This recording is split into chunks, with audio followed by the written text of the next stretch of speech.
We are going to start class 9 civics और civics का chapter number 3 हम पढ़ रहे हैं बच्चे, जिसका नाम है कॉन्स्टिट्यूशनल डिजाइन। इस चैप्टर के 2-3 वीडियो हम पहले कर चुके हैं, जिसमें कॉन्स्टिट्यूशन क्या है, कॉन्स्टिट्यूशन का के फीचर्स क्या है, क्यों कॉन्स्टिट्यूशन की हमें जरूरत है, किन लोगों ने कॉन्स्टिट्यूशन को बनाया, कॉन्स्टिट्यूएंट असेंबली क्या थी, ये सारे टॉपिक हम पहले कवर कर चुके हैं। आई होप वो सारे टॉपिक्स आपको क्लियर होंगे। अब आज का जो हमारा टॉपिक है बच्चे वो है guideline value of Indian constitution. Guideline value of Indian constitution it means जो कॉन्स्टिट्यूशन को बनाया गया था तो उसके लिए जो आइडियाज थे, जो गाइडलाइंस थी, वो उन लोगों ने कहां से ली, किन लोगों ने, कॉन्स्टिट्यूएंट असेंबली के मेंबर्स ने। जो कॉन्स्टिट्यूएंट असेंबली को के मेंबर्स थे उनके पास ये आइडियाज कहां से आए, उन्होंने ये आइडियाज कहां से लिए। तो इसमें जो हमारे पास पहला नाम आता है बच्चे वो है Mahatma Gandhi. You are all familiar about Mahatma Gandhi. First class से आप लोग महात्मा गांधी के बारे में पढ़ते हुए आ रहे हैं। तो Mahatma Gandhi is not the was not the part of constituent assembly. Constituent assembly का पार्ट नहीं थे, उन्होंने उसमें कोई पार्टिसिपेशन नहीं किया था, लेकिन जो उनके आइडियाज थे, उनके जो आइडियाज थे जिसको गांधी कहा जाता है, जो उनकी आइडियोलॉजी थी, आइडियोलॉजी क्या थी उनकी, आइडियोलॉजी थी कि सोसाइटी को अपलिफ्टमेंट करना, सोसाइटी को जो डाउन ट्रोडन पीपल हैं, जो बहुत ही डाउन ट्रोडन है, उनको अपलिफ्ट करना, उनको बाकियों के इक्वल लाना। तो सोशल अपलिफ्टमेंट जो उनके आइडियाज थे वो थे सोशल अपलिफ्टमेंट। और सोशल अपलिफ्टमेंट कहां पर हमें नजर आता है, जो हमने फीचर्स पढ़े थे कॉन्स्टिट्यूशन के, तो फीचर्स क्या थे, फीचर्स वो थे कि जो सोसाइटी को सोशल अपलिफ्टमेंट कर रहे हैं, कि लोगों को इक्वल आ रहे हैं। सेकंड जो हमारे पास नाम है बेटा बच्चे वो है बी.आर. अम्बेडकर। ये हमने इससे पहले वाले वीडियो में पढ़ा था कि जो बी.आर. अम्बेडकर है वो ड्राफ्टिंग कमेटी के चेयरमैन थे और फादर ऑफ द कॉन्स्टिट्यूशन भी उनको कहा जाता है।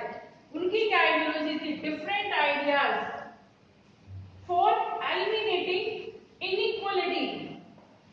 मतलब उनके जो आइडियाज थे वो डिफरेंट थे। किससे डिफरेंट थे, महात्मा गांधी से।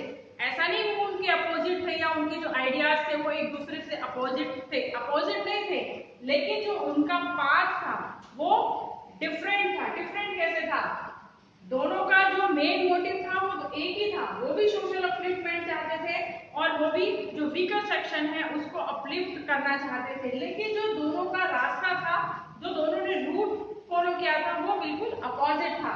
जो बी.आर. अम्बेडकर है वो भी चाहते थे कि जो वीकर और डाउन ट्रोडन है या फिर बहुत ही पिछड़ी जाति के लोग हैं उनको बाकियों के इक्वल लाया जाए, लेकिन उसके लिए उन्होंने रिजर्वेशन लाना चाहते थे कि उनके लिए रिजर्व कर दिए जाए कि ये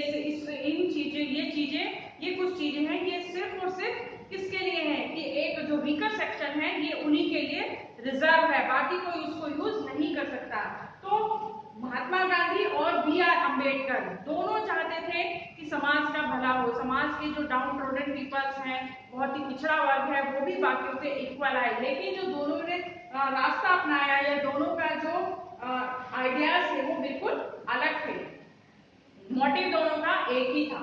तो रिफ्लेक्शन इन द प्रीम्बल, ये जो आइडियोलॉजी है, ये जो फिलोसफी है, किस चीज की फिलोसफी, कि जो सोसाइटी को अपलिफ्टमेंट करने की, वो हमें रिफ्लेक्ट होती है हमारे प्रीम्बल में। अब ये प्रीम्बल क्या है, जैसे जो आपकी एनसीईआरटी की बुक्स हैं, अभी जो आपकी बुक्स है उसी के अबाउट 60 के आसपास के जो पेज है, वहां पर आपको प्रीम्बल दिया हुआ है, पूरा प्रीम्बल बना हुआ है और प्रीम्बल में कौन कौन से पार्ट इंक्लूड हैं वो सब आपको रिफ्लेक्ट होते हैं उसमें। और वो क्या रिफ्लेक्ट करते हैं, वो पूरा का पूरा जो कॉन्स्टिट्यूशन है वो उसको रिफ्लेक्ट करता है। तो नेक्स्ट देखिए बच्चे, philosophy of the constitution. Constitution की फिलोसफी क्या थी, आइडियोलॉजी क्या थी। All the values are embedded in the preamble of the Indian constitution. कि जो इंडियन कॉन्स्टिट्यूशन है उसमें सारी जो फिलोसफी है, आइडियोलॉजी है, वो रिफ्लेक्ट होती है, वो हमें नजर आती है। कैसे नजर आती है, तो प्रीम्बल क्या है, प्रीम्बल को देखिए, प्रीम्बल क्या है, एक इंट्रोडक्टरी स्टेटमेंट है। किस चीज का स्टेटमेंट है, of basic value of the constitution, जो कॉन्स्टिट्यूशन की बेसिक वैल्यू है, जो मौलिक विचार है, आधार है, उसका एक इंट्रोडक्शन से मतलब कि वो इंट्रोड्यूस कराता है। किससे इंट्रोड्यूस कराता है बच्चे? प्रीएम्बल हमको इंट्रोड्यूस कराता है हमारे कॉन्स्टिट्यूशन से, हमारे संविधान से हमें परिचित करवाता है, इंट्रोड्यूस कराता है। It contain the philosophy on which the entire constitution is based. उस फिलोसफी को कंटेन करता है। कौन सी फिलोसफी को? जिस पर पूरा का पूरा संविधान, जिस पर पूरा का पूरा कॉन्स्टिट्यूशन बेस है। अगर हमने प्रीएम्बल को पढ़ लिया, अगर हमें प्रीएम्बल समझ में आ गया, इट मींस हमने पूरा का पूरा कॉन्स्टिट्यूशन ही समझ लिया, पूरा का पूरा कॉन्स्टिट्यूशन ही हमें अच्छे से समझ में आ गया है। तो क्या पढ़ना है हमें? क्या समझना है हमें? अब हमें पढ़ना है प्रीएम्बल। तो प्रीएम्बल क्या है? इट इज द प्रीएम्बल, ये हमारा प्रीएम्बल है। प्रीएम्बल को आप ऐसे सोचिए, समझिए, जैसे कोई एक घर है और घर के बाहर एक नेम प्लेट लगी होती है। उस नेम प्लेट का मतलब है, इसका मतलब है वो हमें किससे इंट्रोड्यूस कराती है? उस घर के लोगों से, और उस घर का जो ऑनर है, उस घर का जो मालिक है, उससे हमें इंट्रोड्यूस कराती है। तो एक ये जो प्रीएम्बल है, ये नेम प्लेट का काम करती है हमारे कॉन्स्टिट्यूशन का। जो हमारा कॉन्स्टिट्यूशन है उसमें एक ये उसको इंट्रोड्यूस कराती है हमारे कॉन्स्टिट्यूशन को। जो प्रीएम्बल है उसमें फर्स्ट हमारा पॉइंट है, we are the people of India. ये हमारा फर्स्ट पॉइंट है वहां पर, we are the people of India. We are the people of India से यहाँ पर क्या कहना चाह रहा है प्रीएम्बल? कि जो कॉन्स्टिट्यूशन है, ऐसा तो नहीं कोई आसपास के लोग या किसी दूसरी कंट्री के लोग या फिर कोई आसमान से कोई फरिश्ता आया हो और हमें देकर गया हो कि ये लीजिए, ये आपकी कंट्री का कॉन्स्टिट्यूशन है, आप इसको लीजिए और अपनी कंट्री में इसको फॉलो कीजिए। ऐसा हुआ? नहीं हुआ। ये हमने पढ़ा था, कॉन्स्टिट्यूशन असेंबली को अपॉइंट किया गया था। और वो कॉन्स्टिट्यूशन असेंबली क्या थी? वो रिप्रेजेंटेटिव, जो हम लोगों ने के रिप्रेजेंटेटिव थे, वो लोग थे। तो जो कॉन्स्टिट्यूशन को फॉर्म किया गया है, वो कौन लोग थे? वो इंडिया के ही लोग थे, जिनको एज ए रिप्रेजेंटेटिव बनाकर वहां पर भेजा कॉन्स्टिट्यूएंट असेंबली को कि हमारे फेवर में या फिर हमारी तरफ से वहां पर जाकर आप संविधान बनाइए और इस तरह का कॉन्स्टिट्यूशन बनाइए जिसमें सारी चीजें सब लोगों के फेवर में हो, मतलब सबको इक्वली ट्रीट किया जाए। ऐसा नहीं कि किसी को बहुत सारे राइट्स दे दिए जाए और किसी को राइट से बिल्कुल डिप्राइव कर दिया जाए। तो इस तरह का जो कॉन्स्टिट्यूशन बनकर तैयार हुआ वो वहां के लोगों ने बनाया। ऐसा नहीं कि कोई हमें उसको गिफ्ट देकर गया कि आप इसको लीजिए और इसको फॉलो कीजिए। तो आया समझ में बच्चे? आई होप यह पॉइंट आपको समझ में आया होगा। Next one is the sovereign. Sovereign का मतलब है, तो ऐसा समझते हैं लाइक जैसे हमारा घर है और घर में हम लोगों को क्या करना है, घर में हमें क्या बनाना है, क्या पहनना है, किसी के लिए क्या लेकर आना है, मतलब हमारी जो डिसीजन है।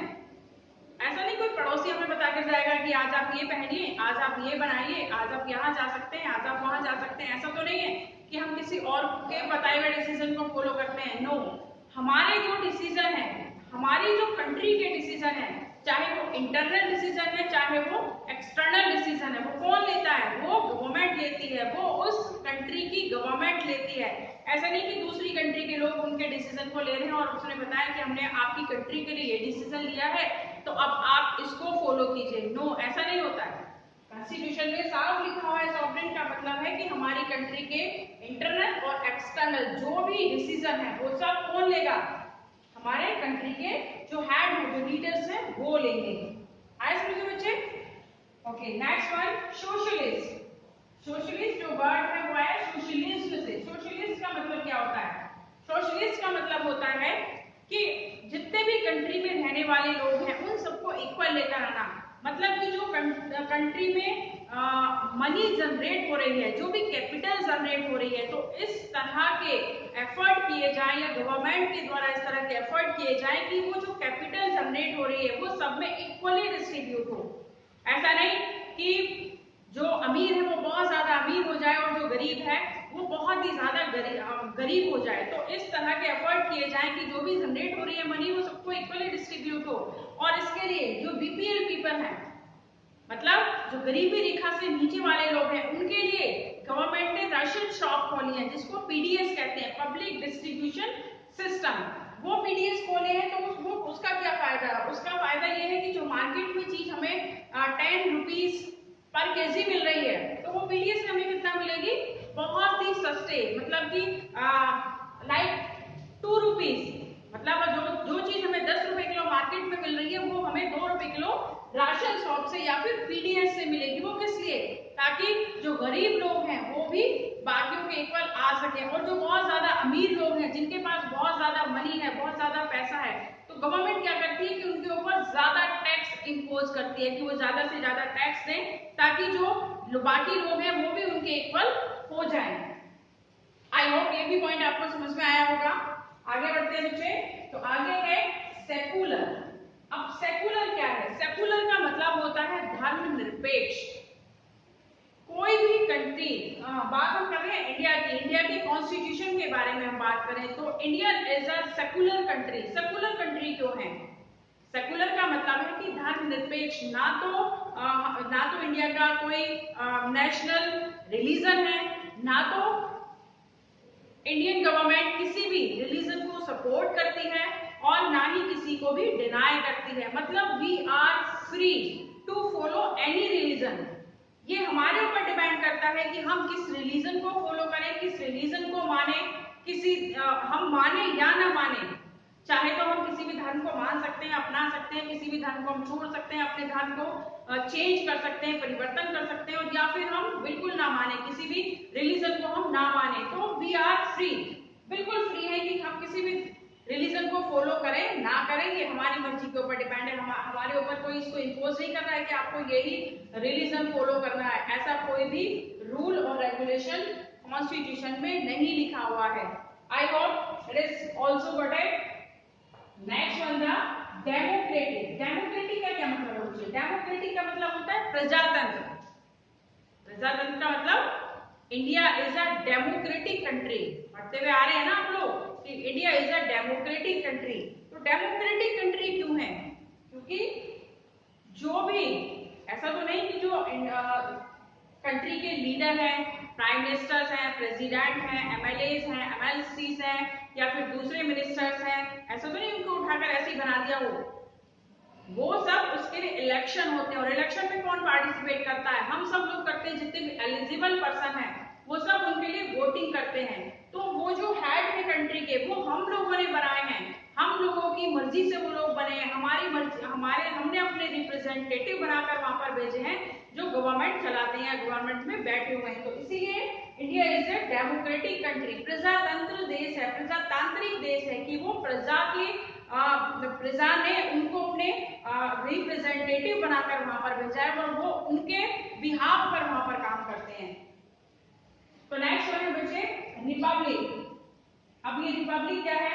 India is a democratic Republic country. Republic का मतलब क्या होता है? रिपब्लिक का मतलब होता है the head of the country chosen by the people. मतलब जो कंट्री का हेड है वो चूज करके आता है, उसको ऐसे नहीं उठाकर बिठा दिया जाता, वो इलेक्ट होकर आता है, उसको चूज करके बनाया जाता है, उसको चुना जाता है, इलेक्शन होते हैं, और उसको तब पावर में लाया जाता है।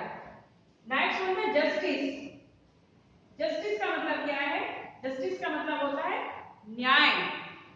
न्याय का मतलब है कि जस्टिस सभी के लिए इक्वल है। ऐसा नहीं कि जो बिल्कुल ही पिछड़े वर्ग हैं, या बिल्कुल ही जो बॉटम के पीपल्स हैं, या बिल्कुल डाउन ट्रॉडन है, उनके लिए जो जस्टिस है कुछ और है, और जो बहुत ज्यादा अमीर है या बहुत रिच पर्सन है उनके लिए जस्टिस कुछ और है। तो न्याय सबके लिए इक्वल है। कोई भी अगर पनिशमेंट है तो वो भी इक्वली सबको दिया जाएगा। तो न्याय, जस्टिस का मतलब है कि न्याय, क्या जस्टिस के सामने, न्याय के सामने सब लोग इक्वल हैं। अगर किसी ने कोई भी गलत काम किया है, या फिर कोई भी ऐसा काम किया है जो उसको कंट्री में नहीं करना चाहिए, या फिर कह सकते हैं कि जैसे सपोज कीजिए कि किसी ने कहीं पर चोरी की है, या फिर कुछ दूसरे गलत काम किए हैं, तो एक बहुत ज्यादा गरीब है और एक बहुत ज्यादा अमीर है, तो उन दोनों के लिए जो जस्टिस होगा वो इक्वली होगा। तो ये हमारा जो जस्टिस है ये शो करता है कि सबको इक्वली पनिशमेंट दिया जाता है। अब नेक्स्ट जो आता है बच्चे हमारा वो है लिबर्टी। लिबर्टी का मतलब क्या होता है? लिबर्टी का मतलब होता है स्वतंत्रता, फ्रीडम। तो किसी की भी लिबर्टी पर, ये हमारा कॉन्स्टिट्यूशन हमें बताता है कि किसी पर भी हम कोई भी अनरीजनेबल बंदिशें नहीं लगा सकते। ऐसा नहीं, हम किसी को ये नहीं कह सकते कि तुम घर से बाहर नहीं निकल सकते, या फिर तुम्हें एक पैर पर चलना होगा, या फिर तुम्हें सिर के बल खड़ा होना होगा। तो ये क्या है? ये अनरीजनेबल बातें हैं। तो कोई भी किसी पर भी किसी की स्वतंत्रता को नहीं छीन सकता है। तो we are free to do anything. लेकिन वो जो लिबर्टी है, ऐसा नहीं कि हम फ्री हैं कि हम कुछ भी कर सकते हैं। हमारा कॉन्स्टिट्यूशन ने हमें राइट दिया है कि you are free to do anything, लेकिन जो हम कर रहे हैं उससे किसी दूसरे का नुकसान नहीं होना चाहिए, वो है हमारा लिबर्टी। नेक्स्ट वन था इक्वालिटी। इक्वालिटी का मतलब क्या है? समानता। We are all equal. ये जो सारे एफर्ट हो रहे हैं, क्या क्यों हो रहे हैं? कि सब लोगों को इक्वल लाने के लिए, जो पिछड़ा वर्ग है उसको अपलिफ्टमेंट करने के लिए, उसको अपलिफ्ट करने के लिए, सोसाइटी को अपलिफ्ट करने के लिए जो रिजर्वेशन दिया जा रहा है वो भी किस लिए दिया जा रहा है? कि सारे लोगों को इक्वल करने के लिए, कि जो कानून के सामने सब लोग इक्वल हैं, या गवर्नमेंट के सामने सबको इक्वली राइट जो है, कोई भी किसी का के राइट को डिप्राइव नहीं कर सकता है, छीन नहीं सकता है। और अगर छीनता है तो उसके लिए हमारे पास जस्टिस है। अगर किसी के राइट को इंक्रोच करता है तो हम कहाँ जस्टिस के लिए जा सकते हैं। तो इक्वलिटी का मतलब है कि जो भी राइट हमें गवर्नमेंट ने या कॉन्स्टिट्यूशन ने डिस्ट्रीब्यूट किए हैं वो सभी के लिए इक्वल है। जैसे हमारा जो वोटिंग राइट है, यूनिवर्सल एडल्ट फ्रेंचाइज जो फॉलो करते हैं हम लोग, वो सभी को जो भी एलिजिबल है, जो 18 से अबव पर्सन है, जो भी एलिजिबल है, वो सब किस लिए? वो इक्वल है। चाहे वो बहुत गरीब है, चाहे वो बहुत अमीर है, सबको वोटिंग राइट्स हैं। ऐसा नहीं कि जो गरीब है उसकी वोट को 1 काउंट किया जाएगा, जो बहुत अमीर है उसकी वोट को 2 काउंट किया जाएगा। नहीं, सब इक्वल है। सबकी वोट, सबको वोटिंग राइट भी है, और सबकी वोट की जो काउंटिंग है वो भी 1 है। तो लास्ट जो पॉइंट है बच्चे किसका? प्रियम्बल का, वो है फ्रेटर्निटी। अब ये फ्रेटर्निटी क्या है? फ्रेटर्निटी का मतलब होता है जैसे भाईचारा। We are all the member like a family. मतलब जो इंडिया के जो पीपल्स हैं, जितने भी इंडिया में रहने वाले सिटीजन हैं, लोग हैं, वो सब एक फैमिली के मेंबर्स की तरह हैं, एक दूसरे को सपोर्ट करते हैं, भाईचारे को बढ़ाते हैं। तो वही हमारा फ्रेटर्निटी है। और अगर लोगों में भाईचारा है, फ्रेटर्निटी है, तो क्या होगा? कोई किसी तरह के स्ट्रगल नहीं होंगे। स्ट्रगल क्यों नहीं होंगे? कि सबको राइट इक्वली डिस्ट्रीब्यूट किए हुए हैं। जब सबको राइट इक्वली डिस्ट्रीब्यूट किए हैं तो सब एक दूसरे से मिलजुल कर रहते हैं, एक दूसरे के रिलीजन में, सेलिब्रेशन में एक दूसरे के साथ होते हैं। वही फ्रेटर्निटी है कि वो एक दूसरे को सपोर्ट करते हैं, एक दूसरे का साथ देते हैं। और अगर जहां पर फ्रेटर्निटी होती है तो कहीं भी किसी भी तरह के कोई डिस्क्रिमिनेशन नहीं होते, किसी भी तरह का कोई स्ट्रगल नहीं होता। तो आई होप ये जो प्रिंसिपल है और ये जो प्रिंसिपल के पार्ट हैं, ये आपको अच्छे से समझ में आ गए होंगे बच्चे। अगर आपको यहाँ पर ये जो प्रिंसिपल और प्रिंसिपल के पार्ट कुछ भी समझ में, कहीं से कुछ भी समझ में नहीं आया हो, कोई भी पॉइंट आपको समझ में नहीं आया हो, तो आप प्लीज मुझे कमेंट करके जरूर बताइए। मैं बिल्कुल आपको उसका आंसर बताऊंगी, या फिर मैं उसको आपको एक्सप्लेन करके बताऊंगी। तो अगर आपको ये प्रिंसिपल समझ में आ गया तो इसका मतलब आपने पूरा कॉन्स्टिट्यूशन को समझ लिया। जो कॉन्स्टिट्यूशन की आइडियोलॉजी है, जो कॉन्स्टिट्यूशन की फिलोसफी है, कि कॉन्स्टिट्यूशन कहना क्या चाह रहा है, कॉन्स्टिट्यूशन करना क्या चाह रहा है, वो सब आपको समझ में आ जाएगा। तो बच्चे अब समझ में आया कि इसको हमने इंट्रोडक्टरी स्टेटमेंट क्यों कहा है? क्योंकि हमें इंट्रोड्यूस कराता है, हमें बताता है कि हमारे कॉन्स्टिट्यूशन में इन इन चीजों को इंक्लूड किया गया है। ये एक उसका बेसिक वैल्यूज हमें बताता है, किसकी? कॉन्स्टिट्यूशन की। तो आई होप आपको गाइडलाइन जो महात्मा गांधी के आइडियोलॉजी थी, उनके जो गांधीज्म था, और जो बी आर अम्बेडकर है उनकी आइडियोलॉजी और फिलोसफी, ये सब आपको समझ में आया होगा। प्रिंसिपल जो हमारा रिफ्लेक्ट क्या करना चाहता है, जो हमारी आइडियोलॉजी और वैल्यूज जो प्रिंसिपल में रिफ्लेक्ट हो रही है, वो सब आपको समझ में आ गई होंगी।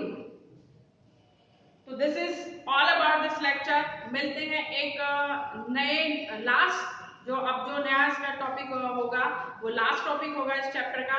तो मिलते हैं एक नए वीडियो में उस लास्ट टॉपिक के साथ। Till then, good bye.